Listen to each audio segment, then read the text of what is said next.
Hey, everybody, it's David Wildstein, the editor of the New Jersey Globe, and we are doing a live stream of Stomping Grounds this week. So you get to see Alex Wilkes and Dan Bryan in person instead of just reading their beautiful prose. And we are talking about this is post debate Stomping Grounds.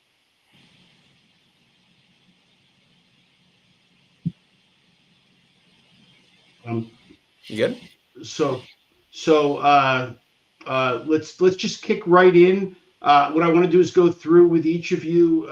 Alex, we'll start with the Democratic debate, go in alphabetical order. Raz Baraka, how did he do? That Rafa was in Fuego. I mean, just like he, his performance, I think exceeded expectations across the board from what I could tell from my Democratic friends. And like of course, I disagree with policies and like even like some of the things he was saying didn't make a whole lot of sense. Like at some point, like he like because like somebody I think it was Josh who had brought up efficiency, and then Barack had came back at him and said, no, we're not going to have like Elon Musk doing efficiency, but then ended his answer by saying we need to make things more efficient. So he kind of like went right around in a circle.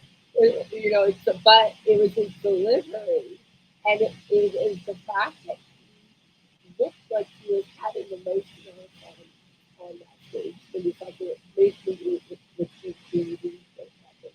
So I think his performance was, again, like exceeded expectations. It's exactly what you want in a do it like that. When you're trying to break out against other guys who have better money. But, you know,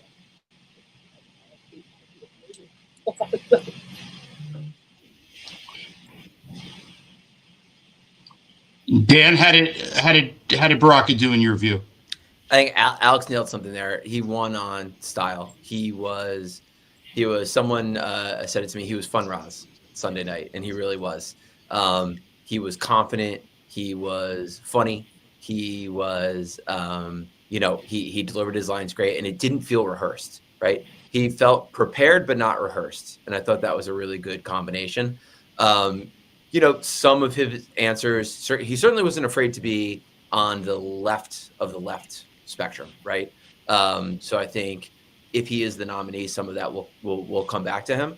But I will say he connected the best out of everyone on that stage. Would have loved to hear him, and this is something we can go through with all the candidates. Would have loved to hear him talk about people a little bit more. He's a mayor, right? So tell his stories through the lens of people, to connect a little bit more. But we're nitpicking here. He was excellent. I think he woke some people up. People have been a bit shocked to see where he's been performing in the polls, right? And even as early as last year, he's been pretty strong in the polling, and people kind of shrugged and wondered why. I think they saw why last night. He's a very talented politician. He's a smart politician, and he's got a lot of charisma, and he showed it off Sunday. And Dan, why don't we go right to you, Steve Fulop? And we'll go quickly through these candidates. Two mayors, right? I mean, it's a little bit the yin and the yang between the two of them. I think he kind of presented himself. He was unafraid to present himself as a technocrat, as kind of substance heavy rather than style heavy. So he's talking about, micro mobility and things like that. So kind of saying, I'm the mayor, I've got the experience. He wasn't super aggressive. I think there were some people coming in that thinking that he was going to be throwing punches left and right. He certainly didn't. He was very kind of subdued, threw a lot of substance out there.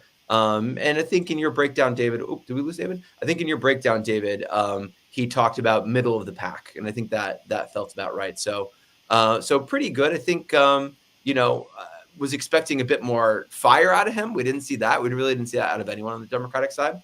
But certainly kind of put himself forward as that kind of substance heavy technocrat. And Alex, tell me about Fulop. My former mayor, having lived in Jersey City for my first New Jersey life here. I'm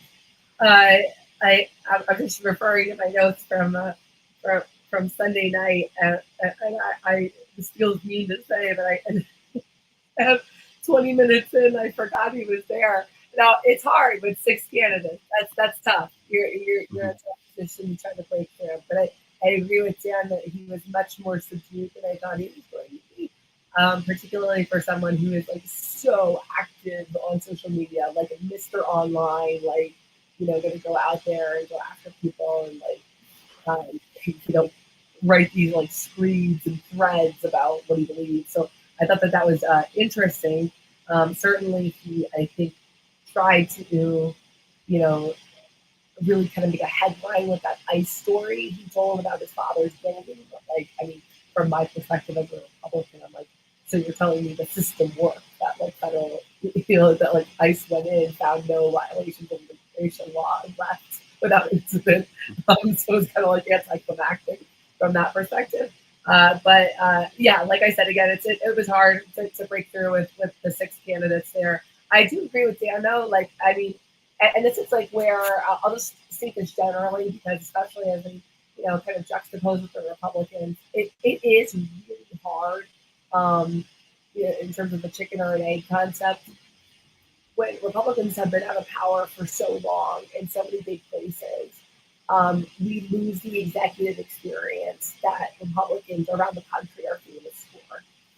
That's why people love Republican governors. That's why, we tend to do so well when we talk about executive experience. And look, that is what Steve Bullock did show. Certainly on some policy, not only I disagree with them, and he's very much to the left of my thinking and really the field, but he's able to talk about something like running running the state's only transit system that's entirely contained within the municipality. He's able to talk about like a big municipality like Jersey City and its growth, its challenges, its development.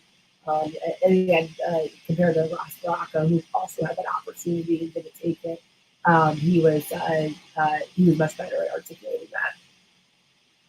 And Alex, let's stick with you. Let's go to Josh Gottheimer. By the way, I'm getting a little feedback, so if you could just both lower your speakers a little bit, maybe that'll help. And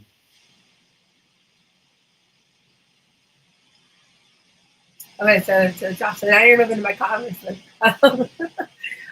So look, he's. I'll say this. This is going to be good. This big a windup is going to be good. I'm excited. I apologize to the audience for my voice. It is just gone after this week. But look, I think that he was the only one, and then I know I'm going to get clipped for saying this. He was the only one who had an actual message. He was talking about affordability. He worked that into every single answer that he was giving. I would say on the style, because the way that the stage was set up, which I know was a draw, it was not planned in any way. I kind of called it the Estella corridor at the end, right? Because we had Mikey and Josh was at the end, and that's tough too. As someone who watched the 2015 presidential debates of poor Rand Paul's at the end trying to make a point, right? Josh was at the end, and he was again he was the clearest on making a message, and a message, by the way, that resonates with general election voters, maybe not Democratic voters, but general election voters. But in terms of style, this, he kept saying it was just such a tick that really bothered me. I just want to add. I just want to add. No, you don't just want to add. You want to say. You want to be the governor. Don't stand all the way over onto the right of the stage. Talking like a congressman from Washington. You want to stand there with authority, and maybe that's hard if you're podium is practically off the stage. But that was my style and substance feedback there. Dan, Josh Gottheimer, how did he do? He was Mr. Affordability. How did he do? Yeah, he did what he wanted to do in the debate, right? I said this in the interview after the debate on Sunday night. It reminds you a little bit of when Jim McGreevey ran in '97, and all he talked about was car insurance. Gottheimer is affordability, affordability, affordability. That is his one message. He is focused on it 24/7. And he did that at the debate. I think Josh was Josh, right? He had a game plan. He went in and he executed it. We all kind of knew, probably could have wrote what he was going to say about everything. And you also saw him get most animated about the issues he cared about the most, right? So congestion pricing, when we talked about taxes, things like that, he really got pretty animated. And, the congestion pricing one is like as good a home game for him as any. So I think he did what he wanted to do going in there. He's got his message, as Alex said. He wants to talk about affordability 24/7. That's what he did in the debate. Oh, David, you're on mute. God, I feel like an old man that I keep muting and not remembering how to do it. So Mikey Sherrill, some people say that she was ahead. She just needed to be safe. How did she play it? Listen, you got to look at everything through the context of where the polls are, right? I know people don't like talking about polls this early. I do. Mikey comes in. I think she walked in the favorite. I think she walks out the favorite. That doesn't by any way means that anything is over. There's still a very long way to go, but that's clearly how she approached the night. It was a little bit of do no harm, make sure that she kind of, didn't do any damage out there, but she scored some points and some very smart moments too. Her answer on the trans issue, I thought was outstanding. I thought it was fantastic. Her answer on New Jersey Transit was probably one of the better structured answers of the night. Started off with a personal story that people can relate to, right? My husband can't coach anymore because transit's not reliable enough. Identified the issue, right? Transit, here are all the issues of transit, and then identified a few solutions: catenary wires, Amtrak, things like that. Probably one of the cleanest, best structured answers of the night. I don't think she really sought to inject her voice all that much here and there. I think her personality came out when she dropped the bullshit line. I think it was in the trans answer. So listen, I think she had a good night. I don't think she came in trying to dominate the night. Certainly there were kind of good stretches when we didn't hear from her, but my sense is that she and her team are happy with that. And Alex, Mikey Sherrill, what did you think? So look, I think that the Democrats overall, they have especially the better funded ones like Josh and Mikey, there wasn't really an incentive for them. There was more of an incentive for them to play error-free baseball in this debate than there was to try to make a big moment. Like if you don't have as much money or as much exposure, you're going to want that viral moment. You're going to want it to go over the top and try to get that. If you're like me and Josh and you're sitting on millions and millions of dollars, you're just going to carpet bomb each other with mail in a couple of months. So you can kind of just stand there and smile. I'll say this, and I know my woman's card has already been revoked a long time ago.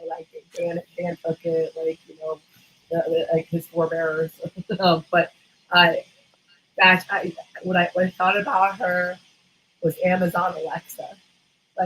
She was just so plain and so neutral on anything that was asked of her. There was zero personality. And I agree with your example. The bullshit line may have been the strategic, okay, that's where we're gonna have it come out. She may rude the day that she invoked moms for liberty in a negative light. Should she become the nominee, because there are a lot of angry moms here, myself being one of them. But I just her presentation was just she could have been running for the governor of anywhere. She could have been running for the governor of Virginia. She could have been running for the governor of Michigan. She could have been she did not sound like she was particularly from the state of the state. She and Josh both at times sounded like creatures of Washington, speaking as Congress people with no executive experience. Did you think Sean Spiller? This is the first time a lot of people have really gotten to see him face to face. How did he do? So I think so. First of all, I mean, just in terms of having just gone on the walk to Washington with Dan, I think a lot of people were surprised about how like nice and personable he is. Just like having met him and talked to him. But I also said, what I wrote, in my notes during the debate was that like he's sort of everything to everyone. Except the NJ, he's what they want them. He's what they want him to be.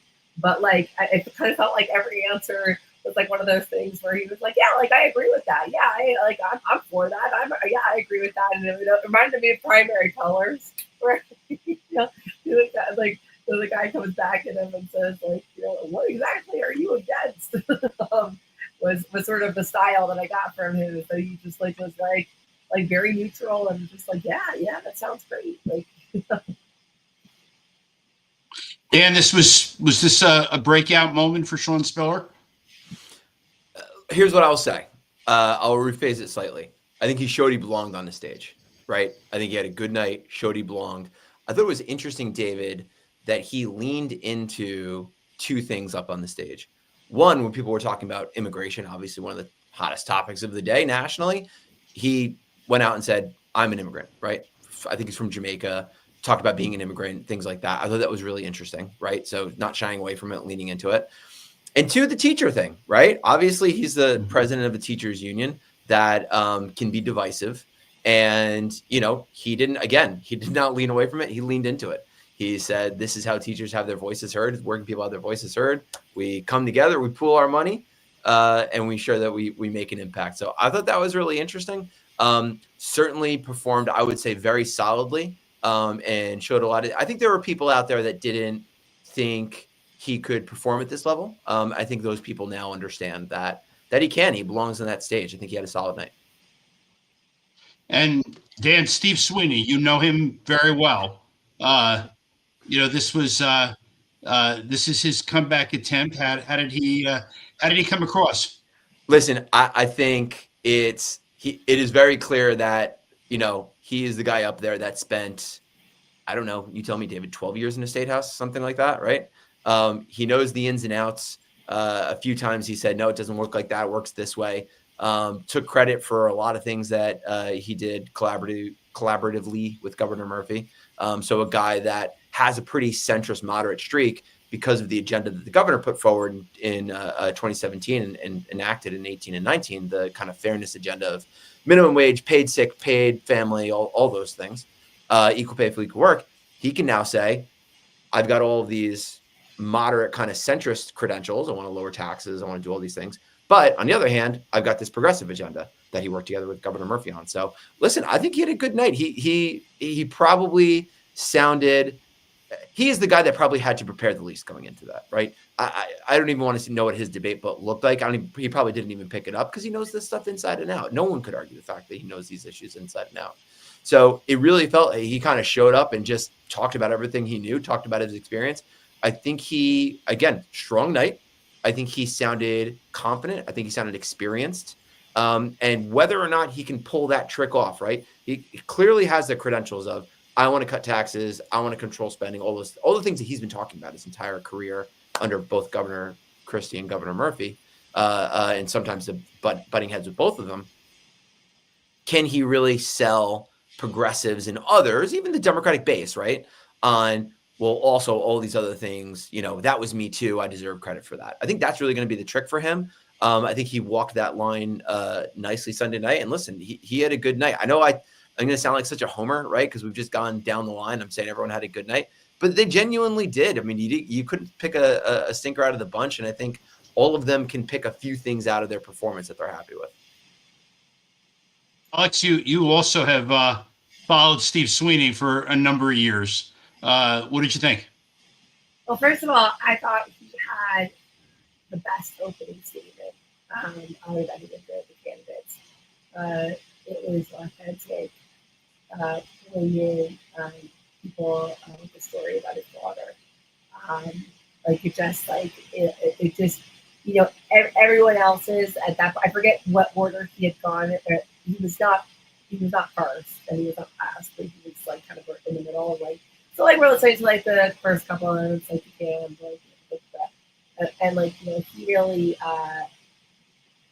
he pulled people in with that opening statement, and I agree with Dan that like he probably had zero debate prep, so that came directly from the heart, and so like, that's impressive. That's something Dan and I try to like engineer for clients, like pause, lower your voice, like like have a strategic breath or something, and he just did it like no problem. And look, I think like like Dan said, it's clear that he knows this stuff like no other person on that stage. Like it's just like he has an understanding of these ins and outs in every acronym. What I would say, like just as for for lay people who are watching the debate, I think it's important for him probably in future performances or things that he does to define terms a little bit better, because he might be able to like rattle off those acronyms and we all understand what they are sitting in that debate. But like if you're just sitting and watching it at home, you don't know the whole alphabet soup of terms and different stuff. The other thing I just wanted to kind of note about him was that he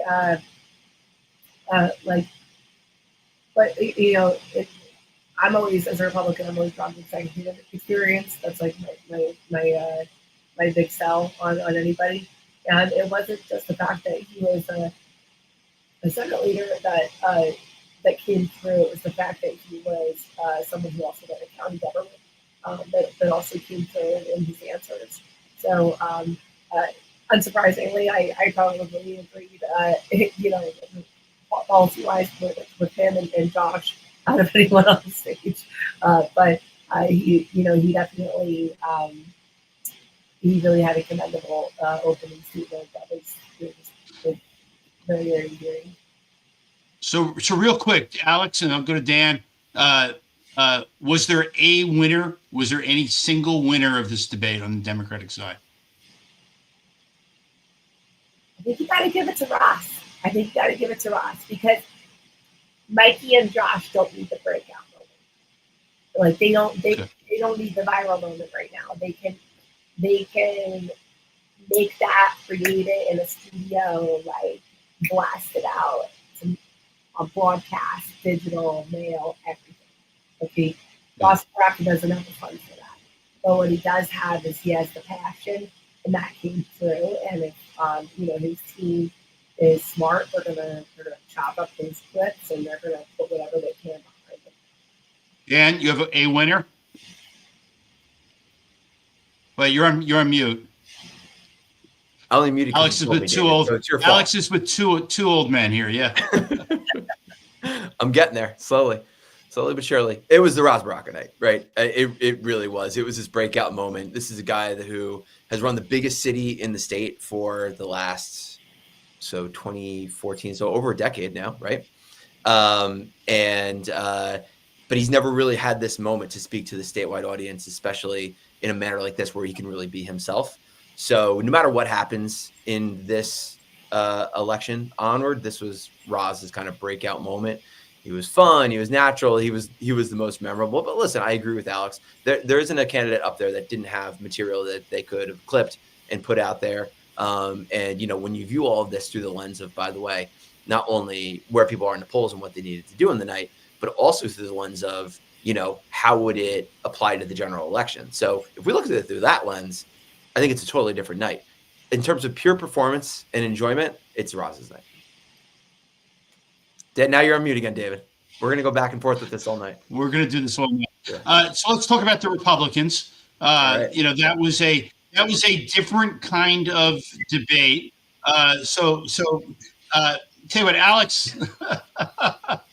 Alex, we'll start with you. Jack Ciattarelli came right out of the box, negative, going after his opponents. What do you think? So I have to say that was the most talked about decision. Just in immediately talking to Republicans after the debate, talking to people just at the walk to Washington over the last couple of days. that decision to go negative in the opening statement was like, I mean, like the most controversial, like, I'll just say it, like offensive thing to Republicans that I talked to, and it was, look, in debate prep you have to make choices, and you clearly, like, all of those guys came into this and said, none of us in the era of Donald Trump can afford to be a wallflower. We can't afford to be the good guy. We can't afford to be the, just the statesman here. We have to be on the attack. But I think the decision to attack in the opening statement was, I look, I love Jack. Like, he's got the policy chops. He's so smooth. He's so slick when he talks about actual policy. But that was not a decision I think I would have made. But look, that's the nature of politics. Dan knows this too. Like, we all would advise people differently, and that's just my personal opinion. Yeah. Dan, how did Jack Ciattarelli do? Finally, the Republican. That's what I've been waiting for. Listen, you know what's funny, David? This is what people thought the Democratic debate was going to be. I was talking to people on the way down. Someone asked me for my prediction. I said, everyone thinks this is going to be rough and tumble bloodbath on Sunday night. And, I thought it was going to be a bit mellower than that. It was mellower than I thought, to be clear. But this was kind of the rough and tumble fight that people expected on Sunday night that we didn't get. So, listen, to me, Jack Ciattarelli clearly thought he had this choice. Either I walk out there and I try to be above it all, and Bill Spadea kicks the you-know-what out of me all night, right? And I try to be above it and I look weak, which is not great. Yeah. Or I come out This is not a family show, by the way. You can say the word. That's okay. All right. I will next time. Right. Or I come out swinging, right? Mm-hmm. And maybe I'm not most comfortable with that. Maybe I'm not going to look great doing that, but at least I won't look weak. And at least I'll bring it to him rather than having him bring it to me.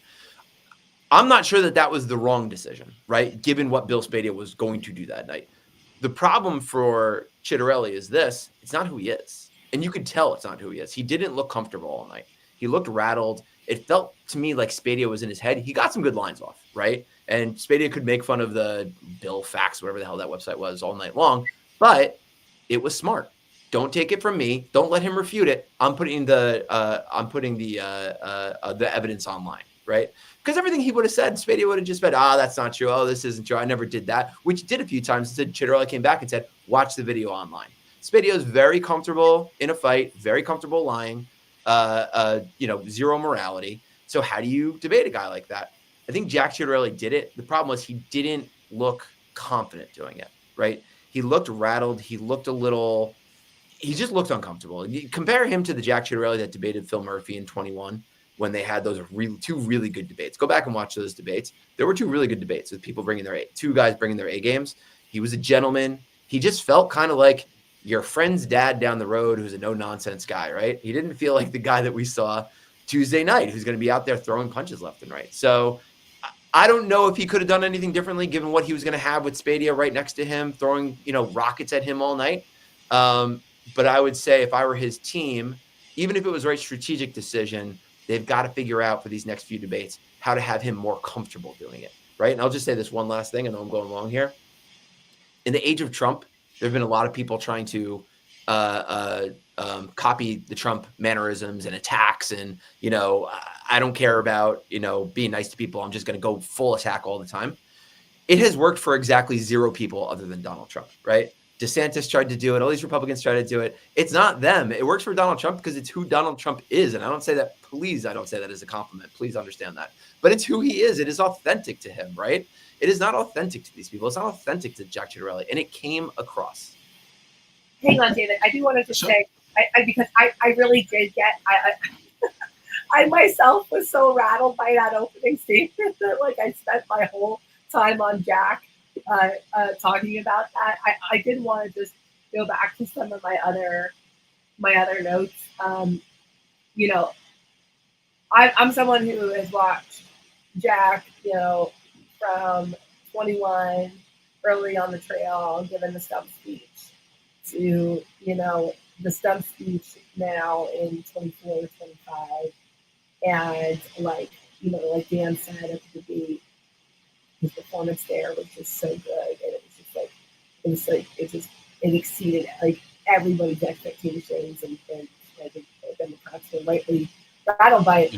But what I do, he like that speech that he refined over 21 has gotten better in 25. And I think that it took him like halfway through the debate, but that started to come out. Like the speech that I hear at the fundraisers, at the the diner stops, I think, right? Like it did start to come out, and that's where I agree with Dan. Like that is where he felt like just the strongest, like he was like like himself, like back at it again, and funny too, right? Because like when like he was like I thought one of his best lines, and I by the way, this is not me at all saying that he shouldn't have been on the attack. I think that he should have inserted things like the website and the attacks on Bill just very smoothly, because like I think at some points they did rattle Stadia. Like the one that comes to mind and I wrote down is the nonprofit one. And when Bill said like, well, we made like a profit on that, and Jack said, I thought it was a nonprofit, right? Like that is Jack. That is Jack, right? Like so let's move on. I want to move on to John Bramnick. Dan, I want you to start with him. He's usually Senator Civility, but he was throwing some punches. So what did you think? Listen, here's bad news for John Bramnick. I thought he was the most honorable person on that stage. I came away, if I had to vote in a Republican primary, which I'll check, but I don't think I do, I'd be voting for him. I thought, it was tough. People weren't in that room. I don't know how it came across online. It was a charged room. I mean, when Alex said it before, when Chitterelli came out with that first went negative, it was almost like a charge went through the room. And then they erupted a few times. Yeah. They erupted no more than when John Bramnick went off on January 6th. And I give him a lot of credit for that. And in that room, that's not an easy thing to do when you've got the place going crazy. I mean, it erupted when he brought that up, and he didn't back down. I give him a ton of credit for that. He didn't back down on, Chitterelli said, I'm going to do this by executive order. We're going to reshape the whole state by executive order. And Bramnick said, you can write whatever you want on a piece of paper. It's 41 plus 21 plus 1. That is why I have relationships with Democrats. And by the way, that's a Republican living in the real world. So I give a ton of credit to John Bramnick, which is probably bad news for him and bad news for his campaign. But the most honorable and most honest up there had a few smart lines. The best line of the night was him. Chitterelli says called Spady a two-time loser or something like that. And Bramnick from the other side of the stage said, "Do you really say something about a two-time loser?" It was a fantastic line. So Bramnick was great. Unfortunately, I don't think it's his Republican Party anymore. Yeah, Alex, John Bramnick, what do you think? So look, I think I was surprised that like as a guy who comes from a district, again, like, and he did emphasize this, that he comes from a district that is heavily Democratic, and one that he has fought and won in through many tough election cycles. Like that is to his credit. Like he went out and did that, even overcoming challenges that Republicans have with vote by mail and early voting in the last couple of cycles. Like that cannot be taken away from him and his legislative team at all. Like that, like not at all. I think what I was like a little bit more surprised that I didn't hear from him was like taking like that experience and then translating that into policy prescriptions that then fit that experience. Instead, it kind of felt like, because I mean, like Dan said, I don't know how it came across for people watching at home, but in the room, it was hot, right? Like it was like you're sitting there kind of sweating. like I don't know what these guys are gonna do. But like he was like the guy. Again, he's on the end podium, fewer podiums than the Democrats, but it kind of seemed like he was the one that was like throwing paper airplanes in class at the other guys and just kind of having fun with them, and sort of like poking at them. And I wanted to hear more from him on, substantively about like what it was that he, envisioned for the state, rather than just sort of like doing the comedy routine at the end of the stage. You know what I mean? That's how I felt about it, because he can talk like that, right? Like this is like, I'm talking about people I know, so like, I'm sure I'm going to get in trouble for like most of what I said tonight. That's okay. Yeah. Just call me on Monday because I have a double ear infection, so like, I don't want to talk about it today. So let's talk about Ed Durr, who this was the first debate he'd ever done. High stakes for him, because if he doesn't raise money now, he won't be in the next debates. Did he make any headway in his candidacy? Alex, we'll start with you.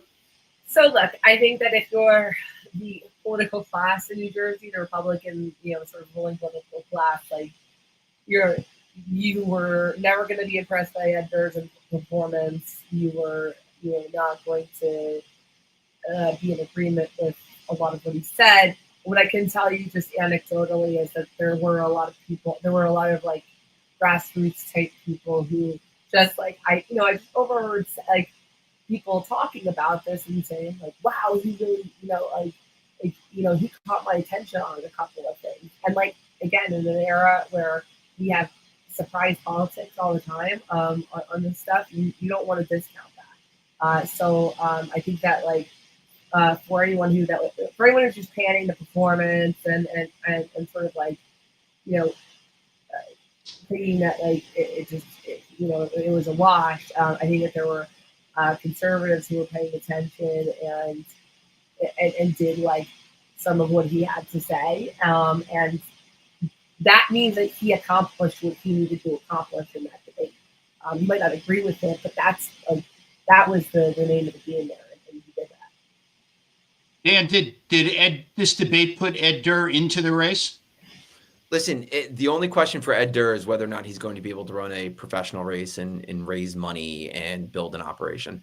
I agree with Alex, and since I don't know nearly enough about the Republican primary, I went out and did talk to some of my friends on that side of the aisle and asked them what they thought. And I heard from a few people saying, Ed Durr looked pretty good. I think he hits that Republican id that Donald Trump does so well. Donald Trump does it in a bit more of a polished way, and he's got a bit more money and a bit more of an operation behind him. But, listen, Ed Durr kept bringing it back to, you guys are all the establishment and you are the problem. I'm trying to fix the problem. I don't know that doesn't work with the Republican primary, the Republican electorate that elected Donald Trump to run for president 3 times in a row. I don't know that Ed Durr doesn't work there, right? Is he polished? No. Is he like the clearest speaker? No. But he is who he is. He seems authentic. He certainly doesn't seem like part of the establishment. And, I don't know. I think what he's going to have a problem with is running a real campaign where he's raising money and he's got a real operation. I think that's really where he's going to suffer from. But I was surprised to hear people's reaction to him. And Bill we're ending with Bill Spadea, first on the Republican stage. How was his impact on Republican primary voters? So as uncomfortable as Jack Ciattarelli was rolling around in shit, Bill Spadea couldn't look happier, right? This is a guy who, if his lips are moving, he's lying. He's a bad person. He equated trans to mental illness. I mean, he was disgusting up there, absolutely disgusting. And he couldn't have seemed more happy doing it. It really makes you worry about who he is as a person. And I mean that sincerely. Listen, how does it play in the room? I think he got exposed a few times. Chuck Ciattarelli exposed him for, being a total charlatan with this super PAC. He establishes a super PAC, raises money into it, and pays himself for it. And they said, well, I do all these things for it. Well, you didn't really disclose that you were going to pay yourself as well. Happy to see him exposed for that.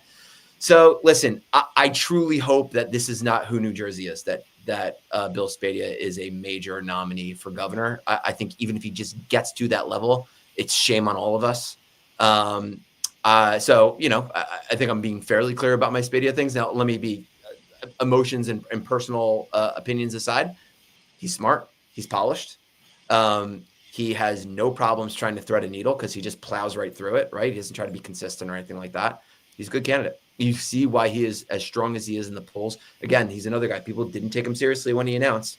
but he is very good, and he has spent a very long time running his mouth, being compelling, being charming, being funny. He knows how to do it.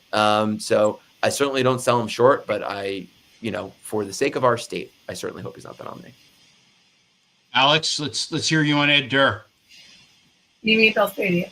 I'm sorry, with Bill Spadea, yes. Like you got you there again.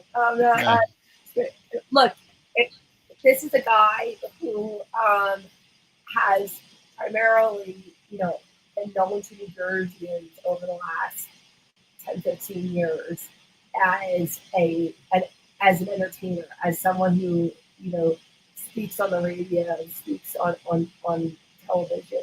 And as, Dan can attest to, those are not easy skills. Those are hard skills that get built up over time, and those are things that show on Tuesday night. Quick on his feet, he's smooth. He's able to to transition easily between topics. He's able to he's able to swat away the attacks with some ease.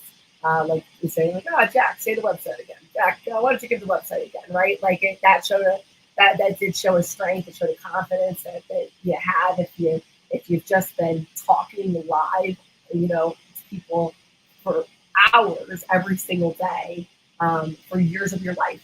I will say I do think you got a little bit referencing the Jack attack on the pack that he did, and that Dan was talking about as well. That's where I saw him get a little bit riled, which was a little bit uncharacteristic, I think, for him. So it was sort of an interesting moment, and definitely, I think exposed like a weakness and a vulnerability that he can benefit from.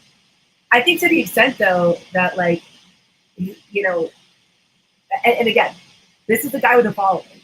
It's a real following.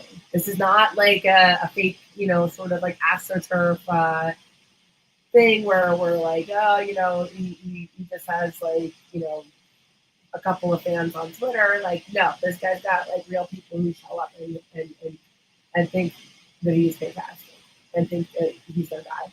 So, like, he, in speaking at the debate to them, I think that he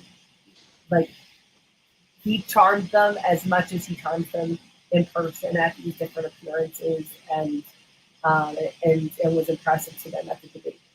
I do think that overall, like if you just kind of like looked at the cacophony of voices that we heard, I like Dan's point that if you were truly like looking for that person to be like I'm not the establishment, you guys are all the hacks, right? That was Dirk.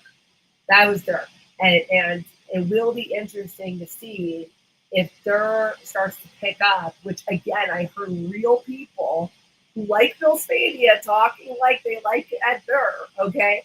If that starts to pick up and siphon off some votes in places, that's a real thing. That's a real thing, because that is his brand, and that could be endangered by someone like an emboldened Ed Durr.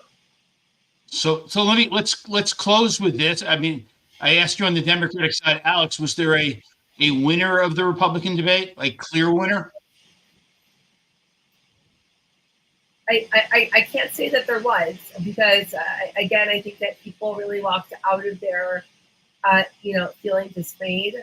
I think that there was a palpable sense of sadness, really, like from people I know, from people, and again, it totally run the gamut of people, not just insiders, but like the grassroots people too, who were like, I couldn't even hear my favorite candidate. I couldn't even it wasn't a good look for us.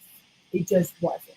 And I think that if I'm going to be like a real practitioner in our party, someone who offers advice, like you can't sugarcoat it. Like it didn't look good. It didn't look good, and someone on that stage needed to step out and show themselves as the adult. And I think that again, like halfway through Jack became the Jack we know, who was doing that. But like, man, like people were demoralized walking out of there. Like, I'm not gonna lie. Dan, what do you think? Is there a after you unmute yourself, is there a winner on the Republican debate? I totally knew I was muted. I wasn't going to start muted. I'll give you two answers. I think history will look most kindly on John Bramnick, and the fact that he is not bending to the way that this party is going right now.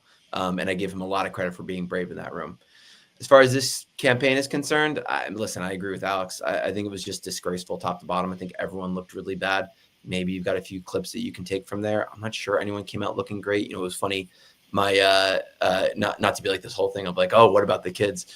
My kids who are 7 to 5 watched our little breakdown afterwards, and I think I said something along the lines of like it was a total disgrace and they all embarrassed themselves and they should be ashamed. And they asked me afterwards, they were like, why were you so upset about that? And I said, oh, you know, it was four men that didn't behave. You know, it really was pretty disgraceful. I don't think any of them were happy with the way it looked.